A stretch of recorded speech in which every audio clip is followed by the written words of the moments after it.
Good afternoon, Boilermakers. My name is Ryan Kirchner. I'm the Associate Director of Recruitment here for the Polytechnic Institute, and I want to welcome you to this very special BGRI Polytechnic welcome session. Hope you're having a great orientation week so far here at Purdue and ready for the semester to begin on Monday.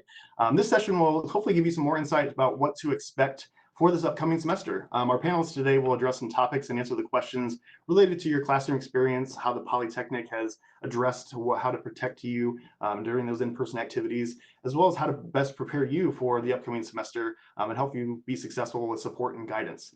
We do have some established topics and questions that we'll be getting to here in a little bit, but we also want to know what questions you have as well. You can submit some questions through the YouTube live chat function, so just sign in with your Google account or create one real quickly if you don't have one, and then submit those questions. We have three chat moderators, Professor Nicole Hands, Lindsay Hoagland, and Angie Murphy, who are both academic advisors, and they'll be responding to some of those questions in the chat right there in that window, but we'll also pull some of those questions to ask our panelists to respond to those as well.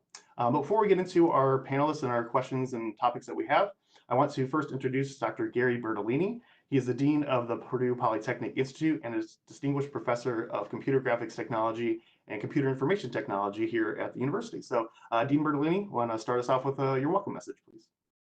Sure. I want to make sure you can hear me. I just got off another call. Does everyone hear me all right? Very good. Well, welcome everyone. I wish it were a little bit different, obviously. This isn't normally what we do, but thank you for allowing us to be part of your giant leap into the college experience. We are extremely excited to have you here at Purdue University. Whether you are virtually or on campus, just welcome from the Polytechnic family. I am Dean of the college. That means that I have responsibility for all the programs that are within the Polytechnic Institute. My office is on the 4th floor. If you ever get a chance, just drop by. I'd be happy to say a few words to you. Of course, you're beginning your college experience now. It's a very exciting time, but it's also unlike anything that you've experienced, but also unlike anything that we have experienced, frankly, here at Purdue University. Because of the COVID-19 crisis and the things that we've had to put in place, it's different. But we have worked very, very hard. Our faculty and staff have spent the entire summer making sure that we are creating a safe environment for everyone so that you have a very productive start to your college career. All week during Boiler Gold Rush, you have learned about resources at Purdue. Today, we're going to share with you Polytechnic specific information along with tips on how you can be successful and take maximum advantage of your time here at Purdue University. So please do not hesitate to reach out to us whenever you have a question or need help. We are here for you. So boiler up. Let's get started. All right, thank you very much, Dean Bertoline. Yes, we're all here for you, whether in person or virtually. We want to help you be successful throughout your time here at the university. So now I'm going to have our panelists introduce themselves, just starting with Antonia Munguia. Please share your name and your title and what you would do here at the university.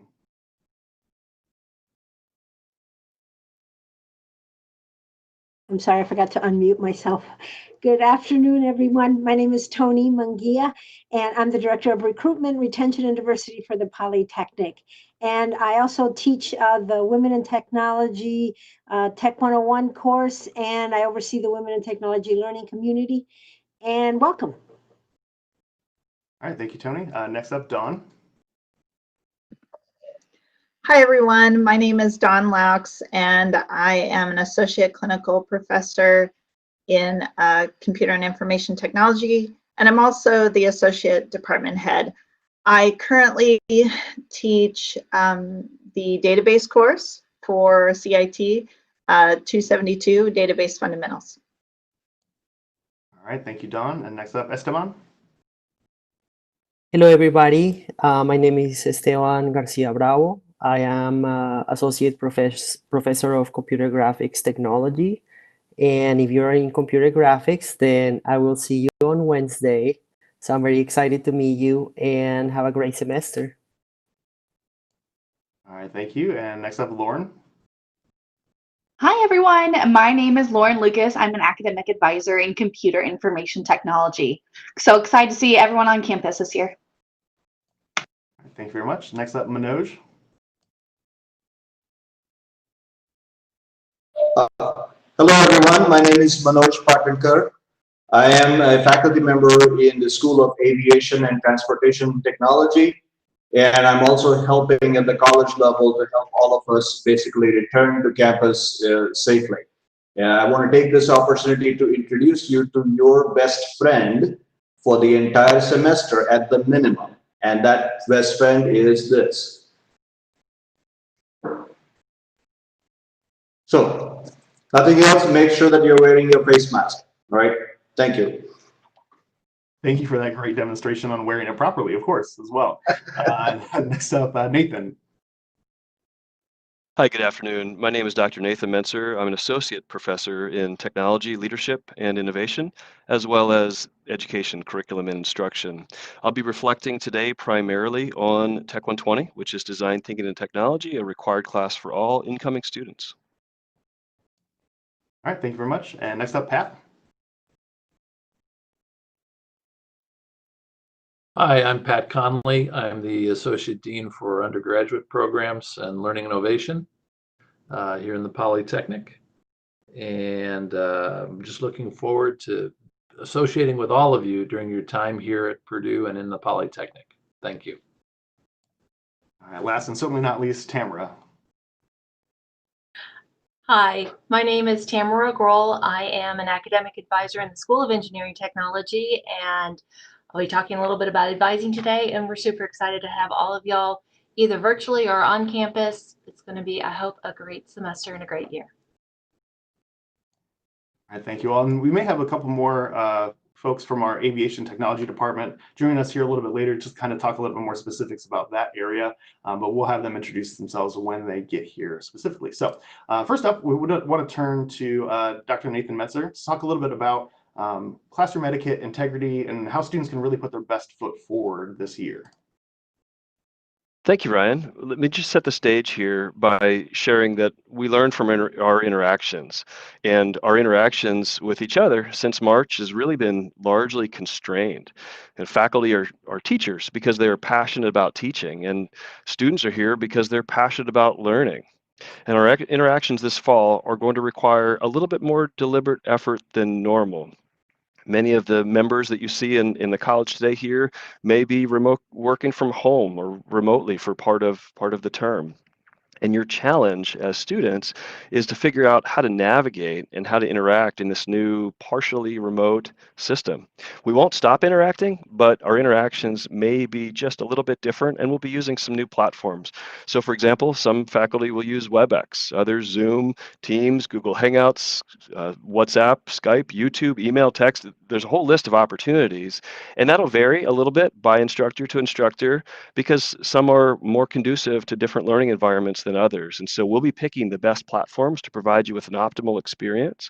But that means you're going to have to read the syllabus, read the course materials, so you know how to interact with each other and your instructors. And be aware, of course, we might have to change plans. And so we're ready for our current plan, but we may modify that as the semester continues. So let me just share really two driving philosophies. The first one is, why can't we do it? So in the past, maybe students get together in large groups to study for an exam coming up. We're not shutting that down, but we may transfer that from an in-person experience to a video conferencing software. So get your friends together on Google Hangouts or Microsoft Teams, for example. If you can't gather a whole bunch of students around a whiteboard to do some study preparation, maybe use Google Jamboard, or Microsoft Teams has a built-in whiteboard feature. You might not be able to walk down the hall and be certain that your instructor is in their office. They may be available, but just not physically in the office at the moment. So in Tech 120, for example, we use Microsoft Teams to do a Zoom call. And so you could literally just within 2 clicks call your instructor and get some quick answers in what looks like a face-to-face environment, even though you're not in the same room together.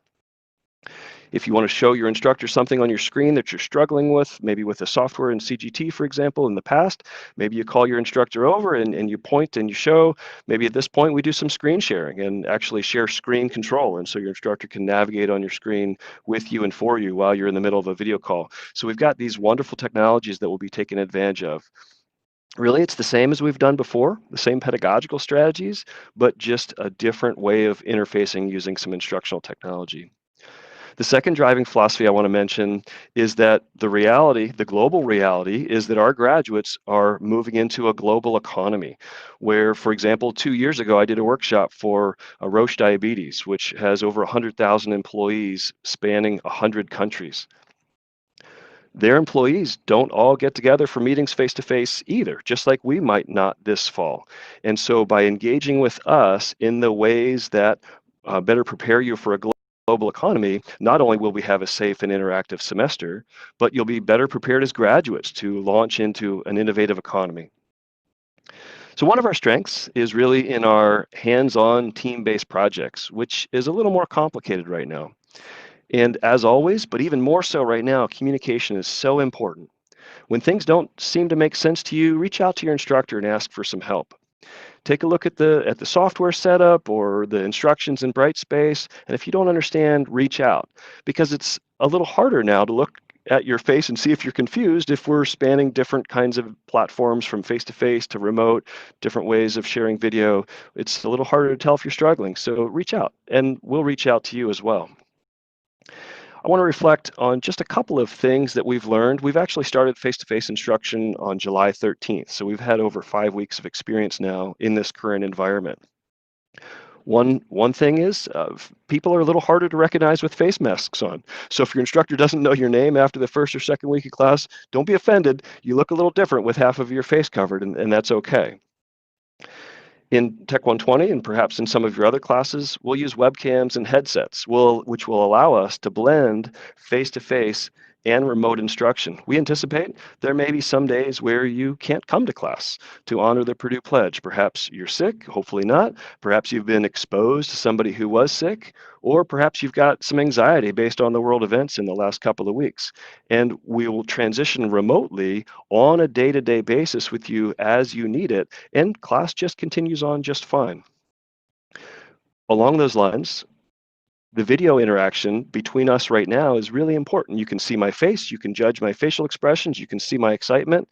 When you're in class, we'll ask you and we'll expect you to turn on your webcams as well so we can share that level of interaction. It's really hard to talk to a blank screen. And so in class, you'll be expected to share that video, and we'll have some tips and tricks in case your computer doesn't have a webcam. We've got some workarounds, so please reach out and let us know. Another thing that we learned this summer, it's a little bit more difficult to be successful when you're remote for a couple of reasons. First of all, your environment might not be conducive to learning. So if you're dialing in from your dorm room sitting in a beanbag chair, that kind of creates a different mindset. And so we encourage you to find a quiet, distraction-free environment to connect to class from.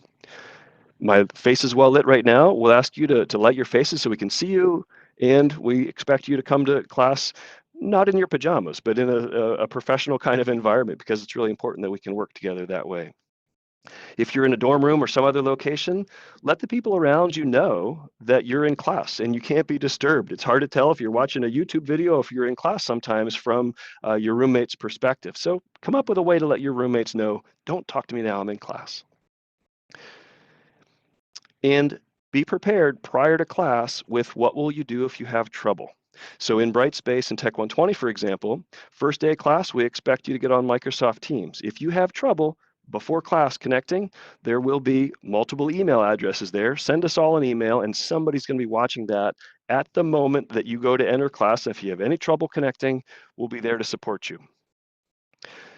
As Dean Bertoline mentioned, your faculty have been working tirelessly to prepare for this fall. Physically, the campus looks a little different than it did before. What does that mean? Well, we may not be able to get to our email within a couple of minutes the way we used to because we're busy with some other pieces. Remind us, be a little bit more patient with us. And matter of fact, ask what you can do to help. That way we're all on the same team and we share the load so we have a successful semester. Last piece that I'll share that we learned this summer is team projects are hard. Sometimes it's hard to hold each other, hold ourselves accountable. It's even harder remotely when you don't know your peers quite as well. So spend a little extra effort doing what you know you need to do for communicating with your peers. Establish your group norms so you know when you're going to work. Are you going to try to get the project done early? Are you going to work slowly throughout the period that you've got to do it? Or are you going to work really quickly at the end? Either one of those strategies is okay, but if one person in your team wants to get it done early and somebody else wants to wait until a little later, that friction is really difficult, especially when you're remote and you're using messages back and forth. You can't read facial expressions. People may be a little more tense than usual. And so be a little bit more diligent about communicating with your peers so that there aren't any surprises. We make a couple assumptions here. We assume you're here because you want a world-class education. You want that after graduation for brand recognition, and you want it now for your own personal development. The academic integrity of our institution relies on you and your learning. In this time of stress and busyness, be careful not to prioritize completing an assignment over what you're actually learning from the assignment. I have to deal occasionally with students that are involved with academic dishonesty, plagiarism, and often they cite the need for time. I ran out of time, so I just copied this one paragraph. It's not okay, and it's not okay, especially because you ran out of time. Time is something you control. You know when the assignments are given, you know when the assignments are due, you know how much is in between there, and this semester you know things are going to be more complicated. Getting water at the water fountain is going to be a little bit harder than it was before. It's going to take a little bit more time. So start your projects early. Plan ahead. That way you can keep yourself safe from any kind of academic infractions on that side. Learning isn't measured in the number of assignments you complete. Learning is measured in what you learn during the completion of those assignments. So the assignment completion is not the goal. The assignment journey is really the goal. And your instructors are trying to provide you with the most optimal experience they can as you work through that. Look forward to seeing you in Tech 120, and I'll transition to the next speaker here.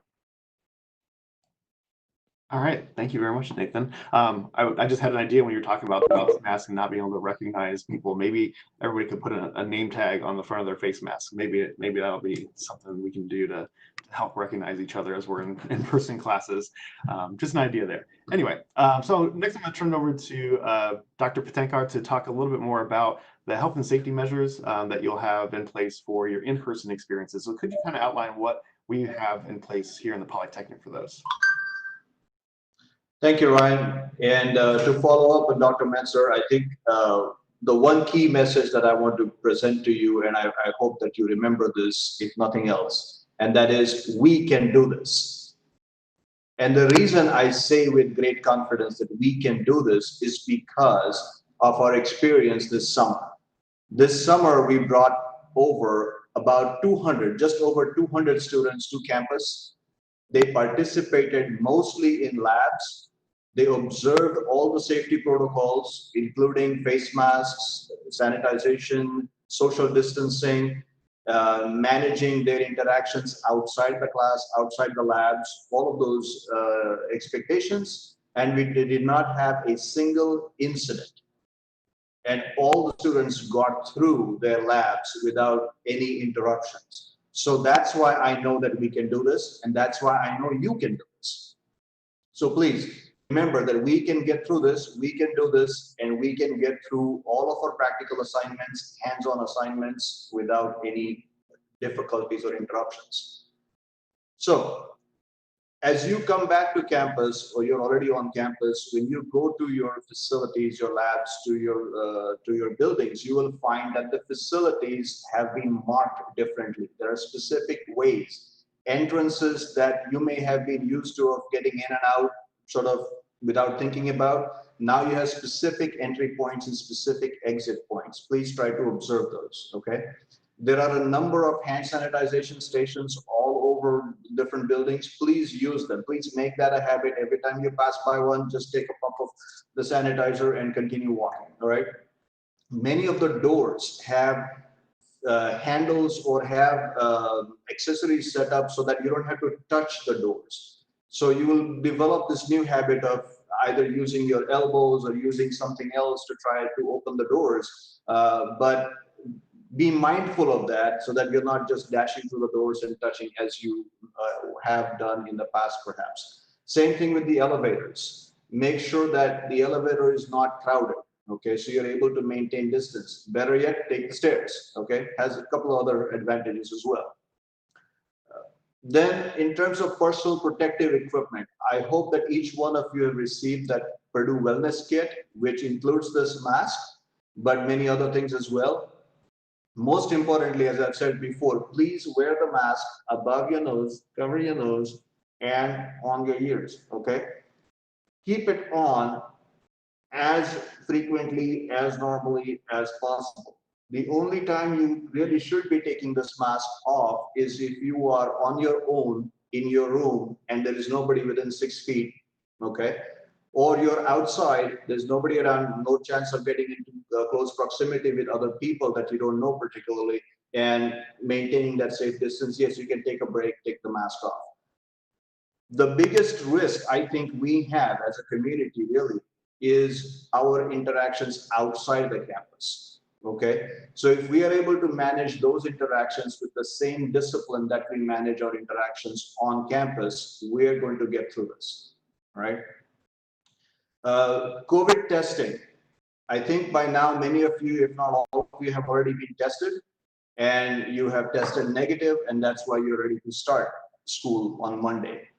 If for some reason your test information is not in the system, in Banner, okay, and your faculty member says you're not cleared on COVID, please bring the test, either a piece of paper or an image on your phone that you can show to the faculty member and say, yes, I have gone through the test, I got tested, I'm negative.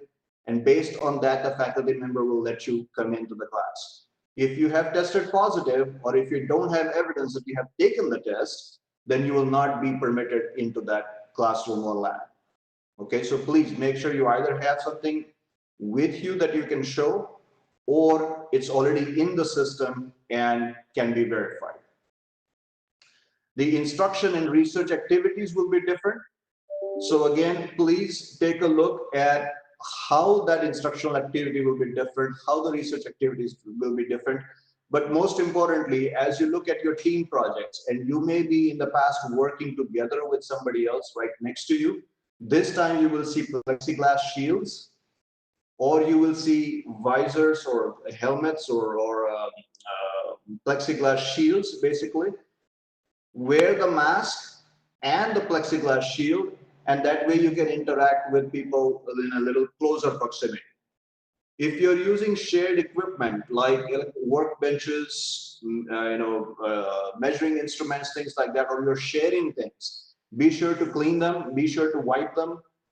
That is your personal responsibility. Every time you use equipment, even simple things as keyboards, mouse, things like that, be sure to clean if you're sharing that with somebody else. If you have a device that you want to bring in of your own and you just plug it in to the system here, that's okay. You can bring that in and plug it in and take it away with you, okay? So in every possible way, basically think about infection spreading and then ways to minimize it for your own safety and for the safety of others. Obviously the what if scenario, the biggest what if scenario is that what if something really bad happens and the university decides that we can't do this. If that's the case, yes, that is always a possibility, and if that's a possibility, then we will go online. But be in this mental frame of mind that if we have to switch, we can switch, we will switch. If that is in the best interest of the safety of the community, that's what we'll have to do. But we will keep working through it, we'll keep maintaining our discipline, we'll keep maintaining our safety, and we will show the rest of the universities around the country that this can be done, and Purdue can do it, and that's what Boilermakers are all about. We can do this, okay? So I wish you the best of luck. I'm here to help, and I want to see you in your masks, and I want to see you at the end of the semester that we made it, all right? Thank you.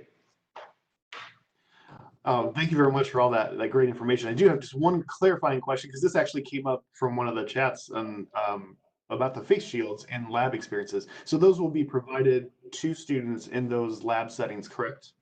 That is correct. So face shields will be provided to you in those lab settings.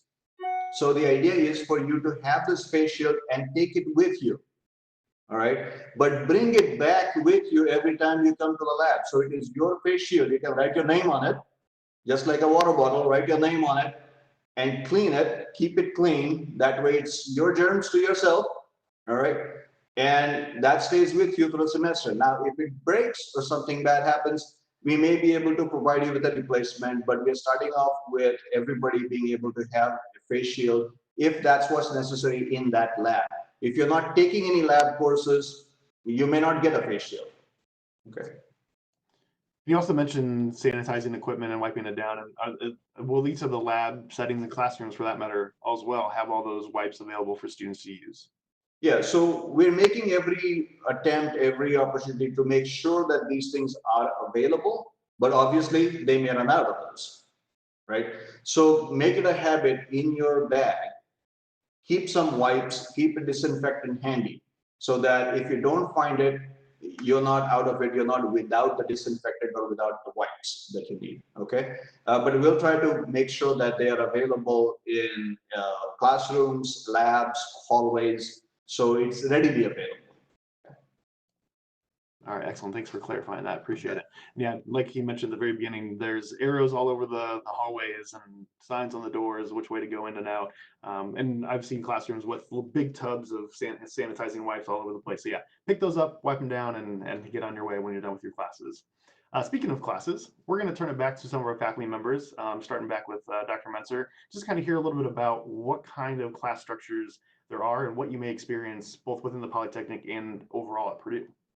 Yeah, thank you. So I'll begin to share a little bit there, and I actually want to preface this by saying, the recent events in the news across the country remind us how important it is to wear masks properly, wash hands, sanitize equipment, and so your instructors and your peers will take that compliance very seriously.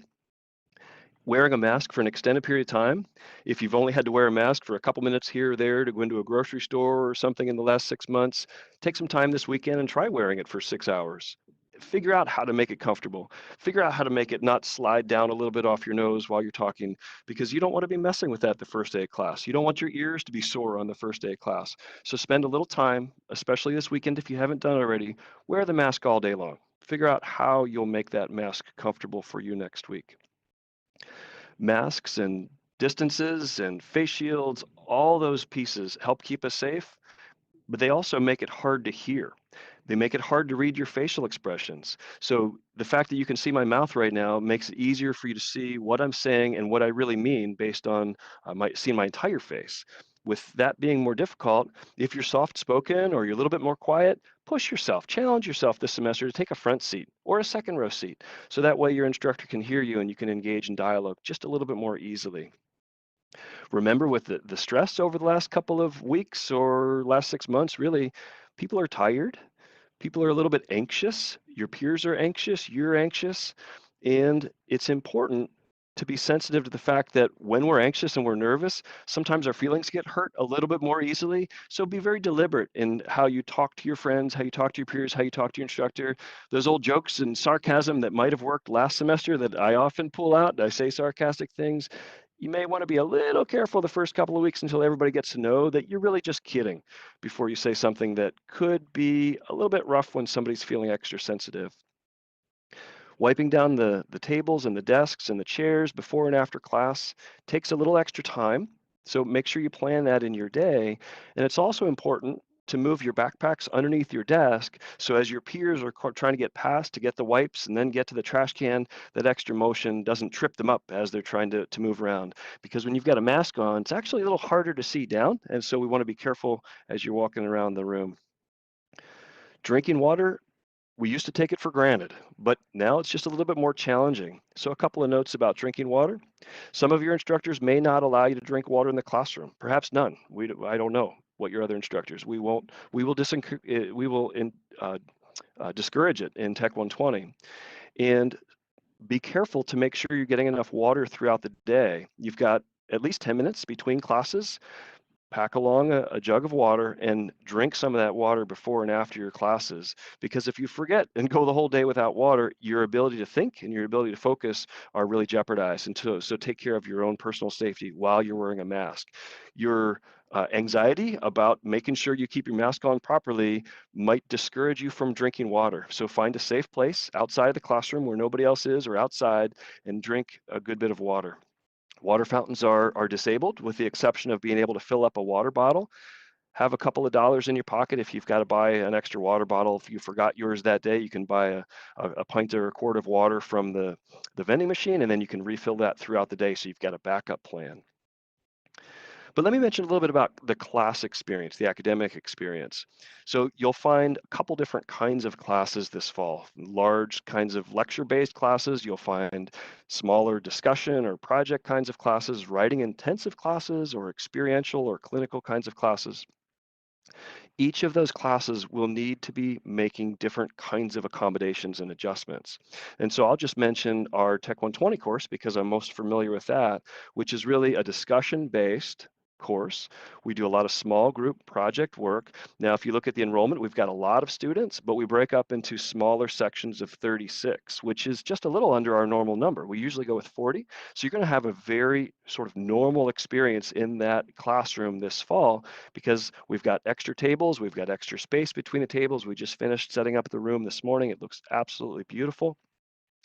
So we'll be working in B16, and some of the classes and some of our coursework will happen synchronously, meaning we'll all be somewhere at the same time, probably in the classroom, but some people could be remote, as well as asynchronously, meaning you'll do some of your homework at your own leisure before class, an hour before, a week before, a couple days before, it doesn't matter. And we'll use these terms this fall to differentiate between work that we all do together and work that you can do anytime, whenever you're ready.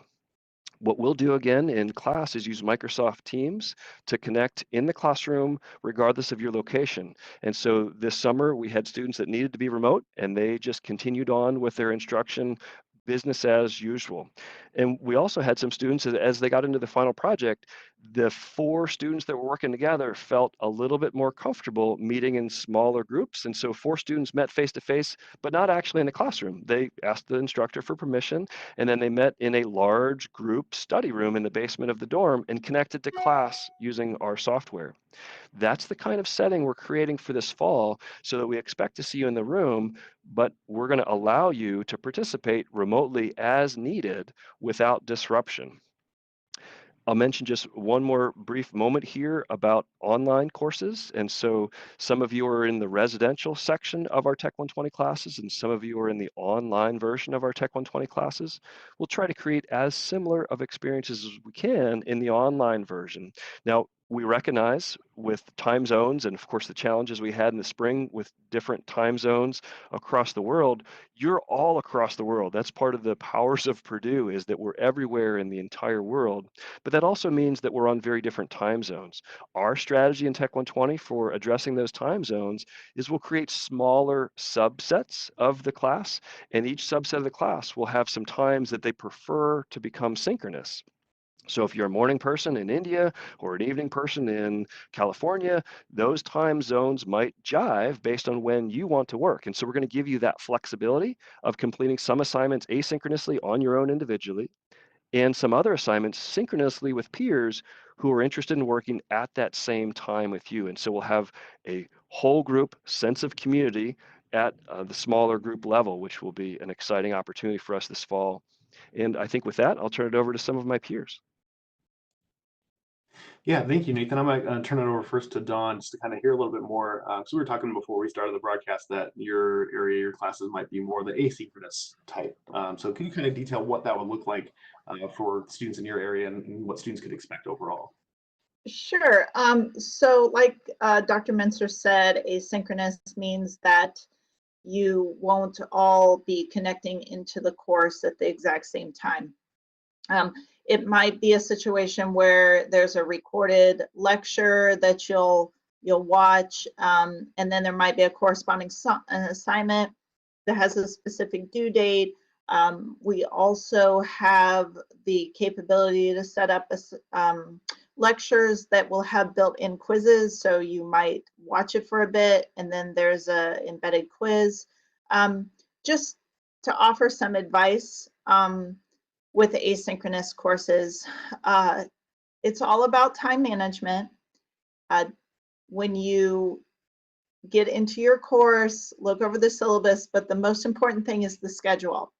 If your instructor has provided a schedule, the very first thing you should do is print it out and use it as a mechanism for marking things off and having this sense of accomplishment that, yes, I've watched that video, I've completed that assignment, I'm ready to go to the next task.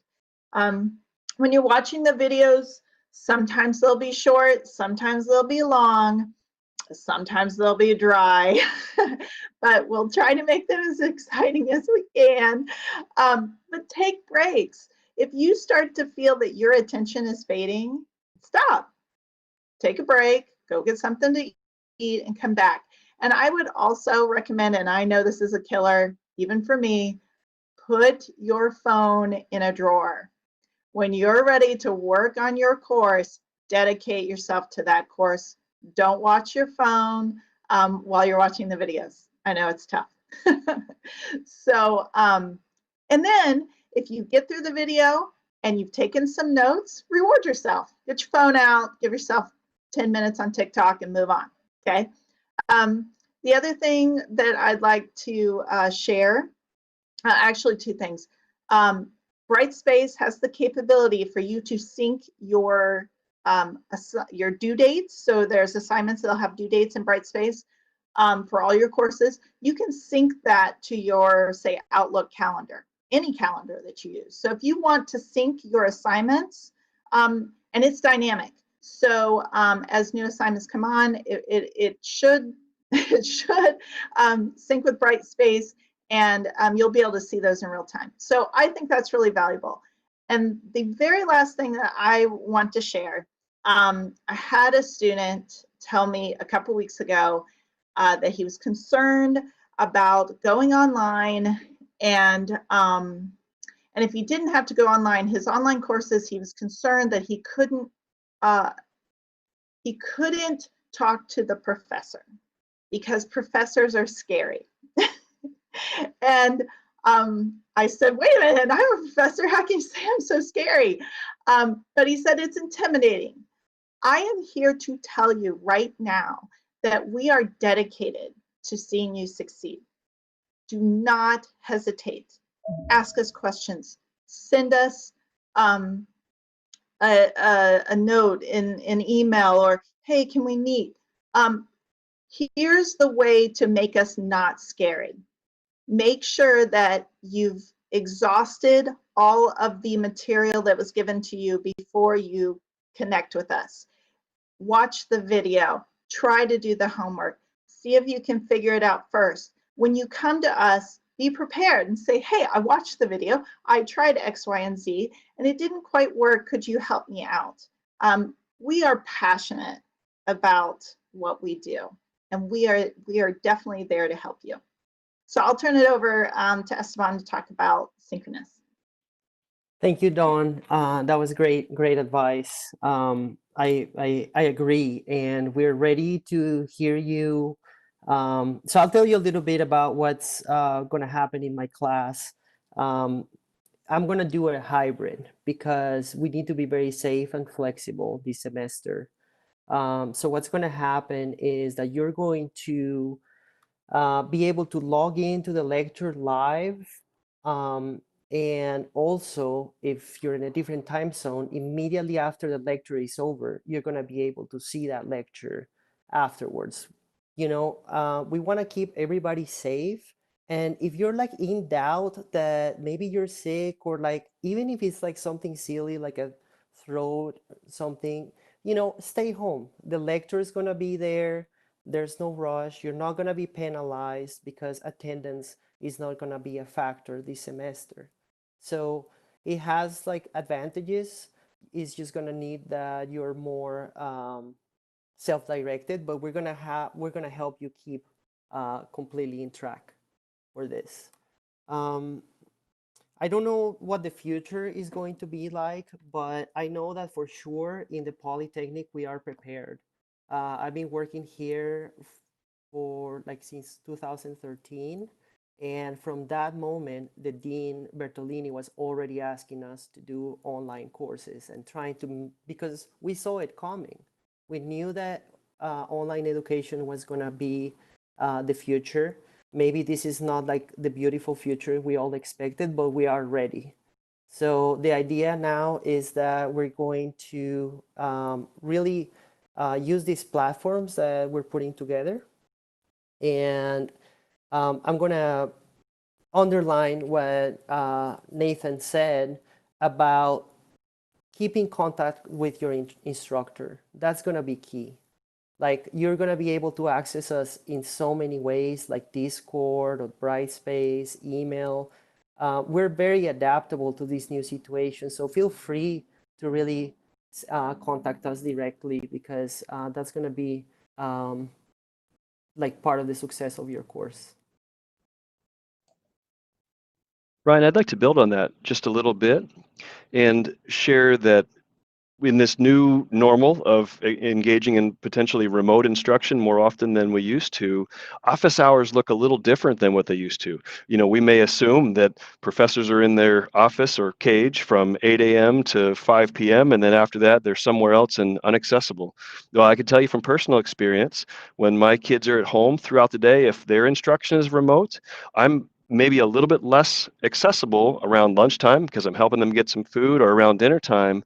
But I've created a link to my calendar, and in my email, you'll find a link right on the top of my signature that says request a meeting. When you push that button, it's going to show you all the times throughout the day that I'm willing to meet with you. And it's beyond the normal 8 to 5 schedule, because some of those times I may not be available on random days. And so within an instant, you can see when I'm available and when it's okay to talk to me. I may not respond at 2 o'clock in the morning, although I was up until 1 a.m. last night getting some things prepared, and that happens sometimes. But you'll see on that calendar when I'm welcoming you to talk to me. And it may be a little bit more time than you expect. And don't do the math, and don't say, well, look, there are 700 of us and there's one of you, so clearly I get 3.5 seconds this week from you. It doesn't quite work that way. As Dawn mentioned, you exhaust your own resources, you've tried hard, we're happy to help you after that. So I appreciate sharing that.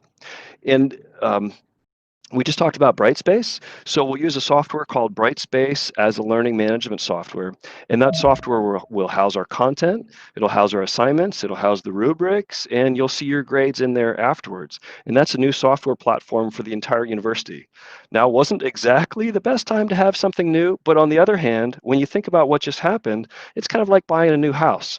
And when we moved from the old house, we got rid of all the garbage, and those little projects that we always wanted to hang the picture right over there, but we just never had time, we've got a fresh wall. And so what you're going to see in Brightspace in our courses is a fresh redesign with all new materials. Everything's been updated. It's a really exciting time. So as a matter of fact, at the end of our course this summer, I ran 6 focus group meetings with 80 of our students. And among the things they told us is that we got the highest end of course evaluation scores in the last 10 years. They really appreciated what happened. And when I asked what we can do better, one of the students says, well, I've got nothing to complain about. He couldn't think of anything to do to make our course better. Of course, our classes aren't perfect, but when we transitioned into Brightspace, we fixed a lot of things. We updated a lot of things, and everything's shiny and new. The students also really appreciate the opportunity to be remote. We're talking about it now like, well, if you can't be there, then you can at least be remote. But actually, remote has some wonderful opportunities. If you're remote, you can get up in the class, you can get up and get yourself a cup of coffee in the middle of class and stay awake a little better than you could have if you were constrained to a room for 50 minutes. And there are some other benefits too, that you can focus, you can have extra computer screens like I do right now. I've got 2 screens that I'm using to manage my thinking here in this meeting. And so we'll take advantage of those benefits in this new opportunity. Thanks, Ryan. No, thank you all very much for sharing all that. I do have a couple questions from the chat that I want to get to, but first I want to just give a quick shout out to Lindsay, Angie, and Professor Hands in our chat, responding to questions and providing some great answers. But speaking of the chat, we do have a couple questions. There's one, and we've kind of talked about the syllabus and how classes might be structured and informed there. But a student asked, will we be notified of our lab situation, or will we have to look on the syllabus? How will that be communicated? And maybe Esteban, can you share a little bit about that, since you're kind of doing a hybrid with your Yeah, labs? thank you for that whoever asked that question, because I'm working on that right now. You're gonna receive on your syllabus all, like, the syllabus is really your go-to for everything. So you know, it's like I once saw like somebody with a T-shirt that said it's on the syllabus. Well, you know, that's pretty much your go-to. All the links are gonna be there. It's almost like your first place to get information about this course. So courses should be live by Monday. So just hang tight, and yeah, just put it in our hands. Thank you. All right, so main answer is check your syllabus. And Don, I saw you unmute yourself, and I do have a question from the chat that you might be able to answer, because you kind of talked about maybe sessions that are recorded and available in Esteban. I think you mentioned that too. The question was, how will we'll be able to access classes that are in person if we were to stay at home? Is it just based on the class, or will those lectures be recorded in most cases, or what's that going to look like? So I think that it will be primarily up to the instructor. I would hope that, and we've been working with the at least with the CIT department to communicate all of those items up front. I know personally for my own class, everything will be recorded and online. So whether you are in class or maybe you can't come that day or you're in isolation, you'll still be able to keep up and have access to all of the information that's needed for the course. Oh no, I can't think of what it was. Oh, I know what it was. Okay.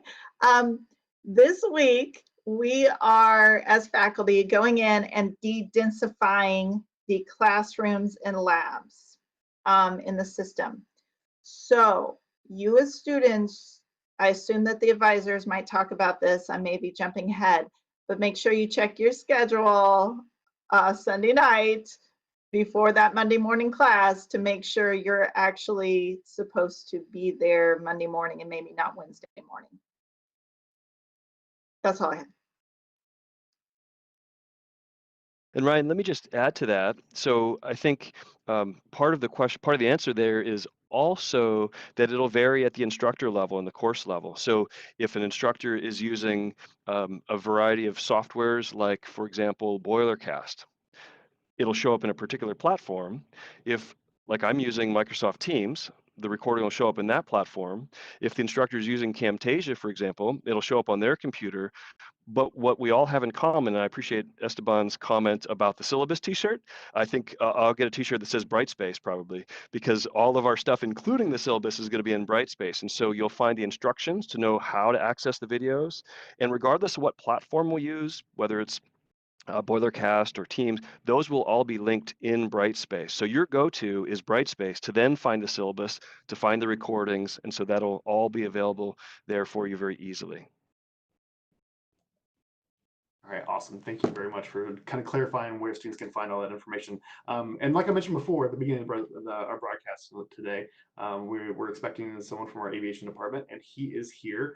Brian, I'm going to have you go ahead and introduce yourself, and then kind of tell us a little bit more specifically for the students in the aviation department, what's our health and safety protocols looking like for the students in the planes, in the simulators, in the hangars. What's going on in that area for us?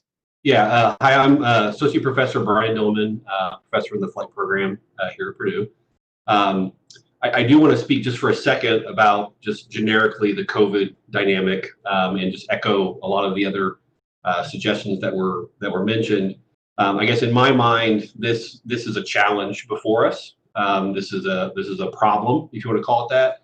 And we as techies, we crush problems, we crush challenges. So I'm confident that we in the Polytechnic will rise to this occasion and will be successful. So, I'd encourage you to embrace this challenge as an opportunity. Reflect on it as you walk through your process, and it very much is a learning experience as we go along. So, learning happens outside of the classrooms, in college, and so I would encourage you to embrace that along the way this semester and ongoing. So specifically for flight, in the process, you should have received a video. Those in the flight program should have received a video that basically walks you through the dynamics of how you get into the aircraft, what the protocols are, how you sanitize the aircraft, as well as the simulators. Generically, it starts at our dispatch area, hangar 66 or 6 West West, we call it. So we have a 6 West, and the dispatch area is just to the west of that. So it's 6 West West. If you want to look it up in the Purdue system, if you find the simulator building, SIML, we're just to the east of that. So the entry door is just to the east of that. And so that's where you show up day one. So you have your flight slot, your sim slot, whatever it may be. You show up to that location. You'll stand in line. You'll get a protocol where they assess your health. They take a temperature screen, and then you get banded. So every day we show up, we get banded. That shows we've passed the initial screening, and that is our entry to access the various locations from that point forward. So the colors do change every day, and then you basically walk through the location you're headed towards, either the aircraft or the simulator, and then there's a protocol for cleaning those locations. So we have bottles with sanitizing solution. We have various cloths and things of that nature. We do wear masks in all operations in accordance with university protocols, and in the aircraft as well, and in the simulators as well. So it's fairly well structured. Again, if you haven't seen that video, I would encourage you to go back into that system and watch that video that walks you through the entire process, so you can be familiar with it. And I would encourage you just to show up on your class period a little bit earlier than normal this first time, so you can have time to be able to walk through the process. And then, just like I said, we'll crush this issue, crush this challenge, and we'll be successful throughout the time that you're here. And Brian, real quick, where is that video located for students to be able to find that? Is that in Brightspace? They should have seen a direct link to it. Our safety team would have sent out a link to the students specifically. I do have the incoming freshman flight student list, so I can verify that they did receive a direct email to that video. And if they haven't, then I will make sure that they get that re-upped. And I probably will go ahead and send it to them again anyway, just so they can make sure that they've seen it. Okay, that sounds great. Yeah, we just had a question come in that wanted to clarify where that is. So I think sending that again, and probably to Purdue email addresses, I would assume. Yes, Purdue email addresses. Yep. Then yeah, we'll hopefully see that coming out from them. So thank you very much, Brian. Appreciate that information. I'm going to shift gears a little bit to our academic advisors. To kind of hear about what their role is going to be and how things are maybe a little bit different. So Tamara, we'll start with you. How will our advising teams across our departments be connecting with our students, and what's the best way for our students to connect with their academic advisor? No problem. It's going to be a little bit different this year with academic advising. Normally, often you could just walk by your advisor's office, and if their door's open, then life is good. Go on in, say hi, everything like that. Right at the moment, that's going to be a little bit different. We do want to reiterate that we are definitely here for students. We're definitely here to help you. We want your questions. We want you to contact us. Don't hesitate to contact us for anything. Each advisor is probably going to be a little bit different on how they're doing things, but for the most part, we're going to probably be virtual. So check your Polytech. Check the Polytech advising page for your department, and there will probably be some information on there on maybe some links as well, how you can connect with your advisor. Boiler Connect and emails are going to be super important. Please be sure and read all emails from us. We know you're getting inundated with everything right now, and you're totally bombarded. Try to pay attention. I don't want to say nobody else's emails are important, but do try to listen to ours, especially because we have a lot of information for you. We do work with you on a lot of different things. Boiler Connect is probably going to be your best way to make an appointment with your advisor, but many of us are also going to try to set up Zoom rooms that you can drop in, kind of like walk in, but drop into the Zoom room setting, ask some questions, pop out when you're done. So we're going to be working on getting those things set up so that we are available. And again, those hours will be posted. Many of us have rolled our office phones to our cell phones. So if you need us and you're just not making contact, don't hesitate, give us a call. Do understand we might be on another phone call, we might be doing another meeting, so we still may not be able to take the call, but it is yet another way to reach us other than email. Trying to think if there's anything else. We do take our job super, super seriously, and we are definitely here to help you, and we want to reiterate that as many times as possible. Don't hesitate. You've got a question, you don't know that we're the right person to ask us anyway. We are happy to direct you to where you need to be, or let you know what it is that you need.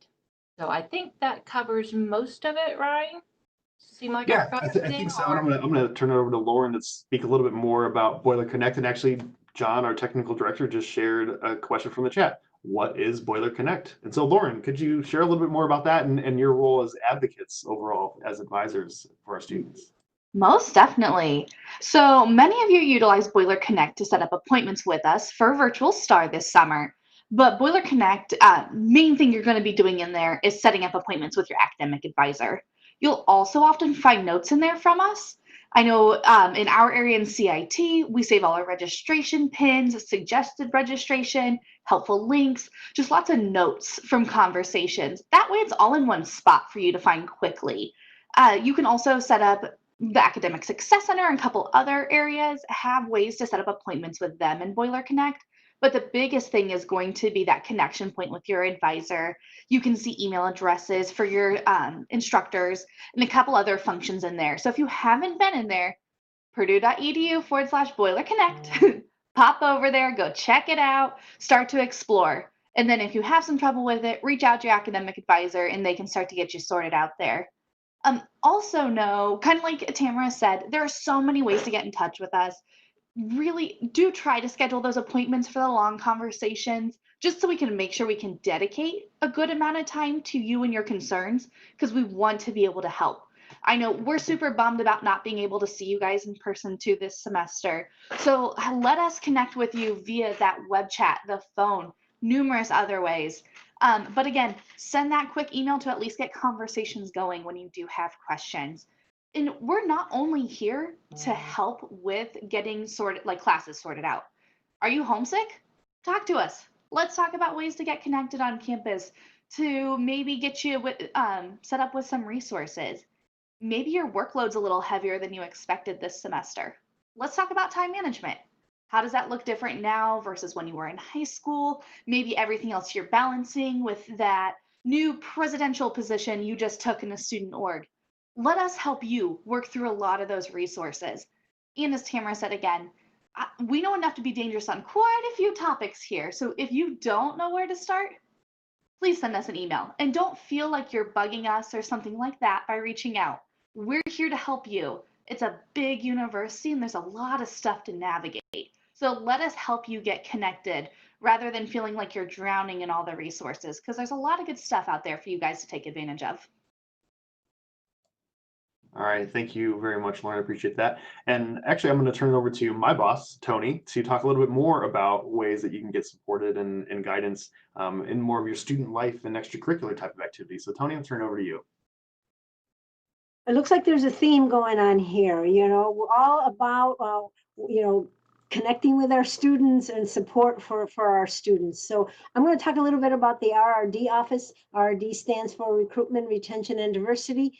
And you probably have met one of us at least at one time while you were, checking out the Polytechnic. If you attended a campus program, or if you've maybe even, done a YouTube virtual session or visited one of those, or visited campus when you were in high school. And so there's 5 of us on our team. We're in Kenoi 150. We're a front-facing office. So we are here to support and provide some service, provide resources, and help you get connected. If you need a meeting with us, it's back to Boiler Connect. Please, set up the meeting and we can have a virtual meeting one-on-one with you. And there's lots of different ways, that we can help, whether it's finding student organizations, like your advisors, just you need to talk to someone, or let's say you didn't do so well in a class and you need maybe a coach or a peer mentor to help you with doing better in an exam. We have something called BEST, Building Excellence for Students in Technology. And that's a free program that we have for our students. And it's just a way to make sure that you're successful in your academics. Now, we have been talking a lot about academics and how you can be successful, and but college is a lot more than that as well. College is also a time to get involved, meet new friends, of course, while you're practicing some social distancing, but it's a time, it's one of the best times of your lives. And you do meet people from all over. And so I wanted to also encourage you to get involved. Join a student organization. The college has about 50 different student organizations, and I think Purdue has close to 1,000 different organizations. And some of them are related to your major. Some of them are related to, leadership based. Some are just social organizations. But all these student organizations can help you with, boosting your resume, something to talk about when you're, maybe applying for an internship, lots of different things. In our office, we oversee the student ambassadors, and I know Ryan would love to have you be involved and become an ambassador. We also have the Women in Technology, the Minority Technology Association, the Polytechnic Student Council, but then the college also, you can get involved with the Purdue Professional Pilots, Associated Builders and Contractors, ACM SIGGRAPH, AMET, Association of Mechanical and Electrical Technologists, the CIT Student Council, Purdue Association of Leaders, what we call PAL. Oh, and there's so much more, but definitely get involved. That's the key. Get involved and make the best out of your college experience. And then there's one other thing that I really want to talk to you about, and it's Welcome Week. Starting on Monday for 5 days, we'll have a different theme every day. But we want all of you to be involved with our Welcome Week. It's for all our students, freshmen, all the way through seniors and graduate students. Each day, students will, have the opportunity to log on to Brightspace, and you can set a goal, learn about a resource maybe to assist you with this goal, and then commit to an activity to accomplish that goal. For example, on Monday is our academic success. And so maybe you have a goal to improve your exam scores, or maybe improve your study habits. A resource could be the Academic Resource Center, or maybe, finding a best coach or mentor right from the start. And then activity to accomplish that goal could be, attending a session on note-taking or test-taking strategies, or attend a one-on-one session or virtual lab session or something like that. So the 5 days, Monday is going to be the academic success, the theme for Monday. Tuesday, it's health and wellness. Wednesday will be career and professional development. You maybe learn about CCO, writing a resume, those types of things. Thursday, inclusive excellence and community engagement, maybe learning a little bit about our cultural centers, SILMAR, those types of things. And then Friday is personal development and learning about the different student organizations and getting involved. There will be prizes, and so we want you to be involved. Prizes will be given for most participation with a student organization, or maybe by a department or school, or maybe for the first certain number of students who submit, the goal or a strategy or something that they've done. The key, though, is to log in every day. Some of the things we have, like coupons to Insomnia Cookies, AJ Burgers, Silver Dipper. That's just an example. There's a lot more going on as well. But if you log on each day, you can learn about the prizes and the things that are available to you. There will be also different opportunities throughout the semester to continue to engage through Brightspace, so that we can kind of help you with, success, time management, whatever it may be that you may be working on. So, and last but not least, starting on Monday as well, our marketing team will be handing out our new Polytechnic t-shirts outside of Kanoy Hall. And if it's raining, though, it'll be in the Kanoy lobby. But you will need your ID to get your t-shirt. And I just wanted to show it to you because I wanted you to be excited about it. They're really cool. They're really different this year. They're a charcoal gray. They have this really nice logo. And in the front, they're just a little bit simpler. But definitely stop by on Monday or throughout the week to get your t-shirt. I think they're going to be available from 9 till about 11:30. And so with that, I want to say work hard, get smart, because that's the academic side, but have some fun as well. Thank you.